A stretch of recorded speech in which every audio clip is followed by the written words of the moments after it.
अगर उन तक पहुंचे। बहुत आसान प्रश्न पुलिस है और उन्हें बड़ा सीधा उत्तर देना है। उन्हें उस महिला का नाम लेना है जिसने शिकायत नहीं की है, लेकिन पुलिस स्वतः संज्ञान लेके, कोर्ट स्वतः संज्ञान लेके आरोपी को दंडित कर सकता है जिसको उसके पति ने न तो छोड़ा है न रख रहा है। वो शादीशुदा है लेकिन उसके पति ने उस पत्नी को रखने से अपने साथ इनकार कर दिया और उसको छोड़ा भी नहीं है। अगर आपने संन्यास ले लिया है तो तलाक ले लीजिए ना कोर्ट से जाके। आप कोर्ट से तलाक भी नहीं लेते तो उस पत्नी का ये अधिकार है कि अपने साथ आके रहे। आपने उसे छोड़ा क्यों है? उसे मानसिक प्रताड़ना क्यों दे रहे हैं? पुलिस को और कोर्ट को इसका स्वतः सके उस आरोपी को दंडित करने का प्रयास करना चाहिए जिसने अपनी पत्नी को न तो छोड़ा है न रखा है। अब दूसरे प्रश्न पे आता हूं जी। एक बार स्कूटर वाला राजीव जी स्कूटर चला रहा था, पुलिस कांस्टेबल ने उसको, ट्रैफिक पुलिस ने रोका। उस कागज दिखाओ, उसने आरसी दिखाई, उसने सबको लाइसेंस दिखाया, सारे कागज, पॉल्यूशन सर्टिफिकेट सब दिखा दिया। तो उसने कहा कि साहब सारे कागज हैं, मुझे छोड़ दीजिए। उसने कहा नहीं, 500 का फाइन तो देना पड़ेगा, ये सारे कागज तुमने प्लास्टिक के थैली में रखे हैं तो प्लास्टिक की थैली के रखने में तुम्हें मैं 500 रुपए का फाइन करता हूं। यह स्थिति उस प्रकार की है।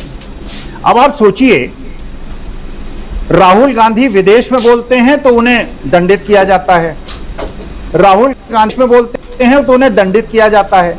अब तो मैं ये स्थिति की एक कल्पना कर रहा हूं कि अगर मान लीजिए राहुल गांधी को कहा जाए बोलो और वो न बोलें तो कहा जाएगा कि तुम बोले क्यों नहीं, इसलिए तुम्हें दंडित किया जाएगा। अरे तो बेचारा कहां बोले, विदेश में वो बोल नहीं सकता, देश में वो बोल नहीं सकता, चुप वो रह नहीं सकता। उसने कौन सा अपनी पत्नी को छोड़ा हुआ है? उसने कौन से 7 फेरे लगने के बाद अपनी पत्नी को छोड़ा है? अरे आपने अपनी पत्नी को न केवल छोड़ा है बल्कि उस पत्नी को अपनी सास की अंतिम क्रिया में शामिल होने से रोका है। यह दंडात्मक कार्रवाई है, यह महिला उत्पीड़न का केस है। इसमें कोई शिकायत कराने की आवश्यकता नहीं है महिला की, ये तो स्वतः संज्ञान ले कोर्ट और करे।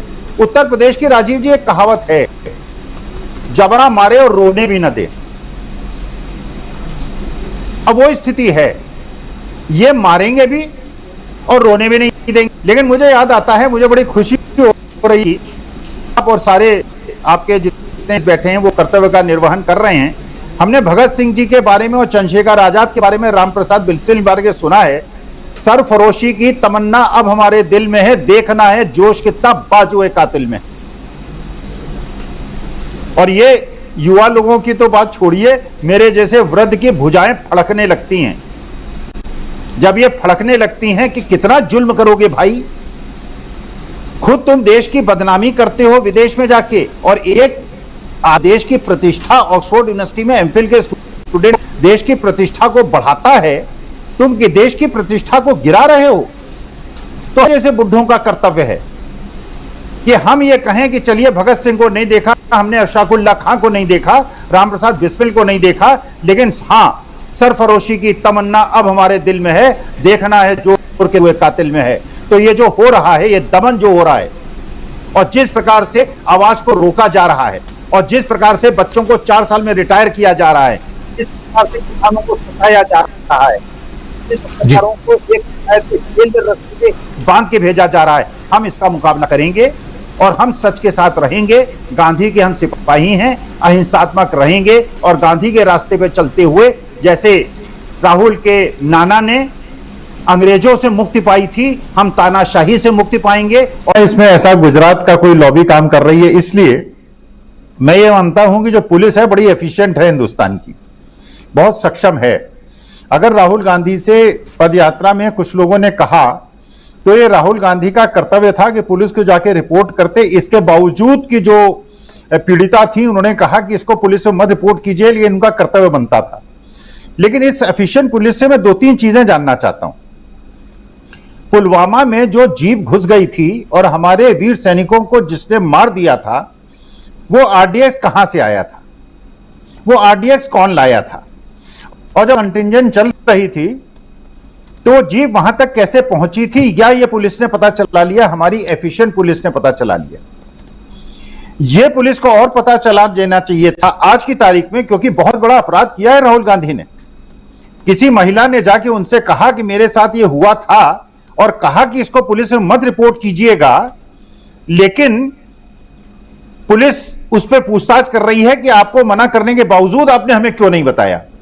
आपको याद होगा संदीप सिंह के मंत्री होते हैं हरियाणा में, उनके खिलाफ एक महिला कोच ने शिकायत की थी और आज मंत्री जी विधानसभा के अंदर अभी रिजाइन नहीं किया है, और जब वो बोलने के लिए खड़े हुए और उसका विरोध हुआ तो कहा कि नहीं, ऐसा कोई कानून नहीं है कि इनको बोलने से रोका जा सके। इसका मतलब यह है कि जो आरोपी लड़कियां खुद आरोप लगा रही हैं, जो खुद आरोप लगा रही हैं, जो आरोप लगाना चाहती हैं, अगर पहलवान आरोप लगाना चाहती हैं और संदीप सिंह के खिलाफ लगाना चाहती हैं, ब्रजभूषण सिंह के खिलाफ लगाना चाहती हैं, पुलिस वहां उतनी तत्परता नहीं दिखाएगी, लेकिन वहां तत्परता जरूर दिखाएगी जहां राहुल गांधी को पीड़िताओं ने कहा है कि हमारी इज्जत का सवाल है, हमारी आबरू का सवाल है, इसको पुलिस में रिपोर्ट मत कीजिएगा।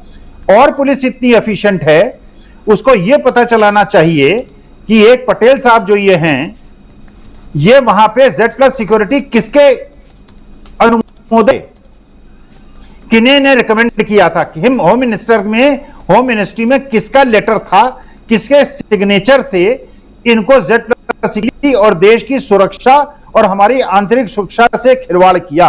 राहुल गांधी से आपने बहुत अच्छा काम किया, आपने पूछताछ की, आप उनको अरेस्ट कर लीजिए, क्योंकि महिलाओं ने, अगर पीड़ित महिला आपसे कुछ कहती है, क्योंकि हम भी कॉलेज में थे, यूनिवर्सिटी में थे, बच्चे हमारे पास आके शिकायत करते थे और अपनी भावना को प्रकट करते थे और ये कहते थे, सर आप पिता समान हैं, हम आपसे अपने परेशानियां शेयर करते हैं, लेकिन इसको कृपा करके अपने तक सीमित रखिएगा, इधर उधर मत बताइएगा। तो हमारा कर्तव्य था कि हम इधर उधर ना बताते, लेकिन पुलिस बड़ी एफिशिएंट है।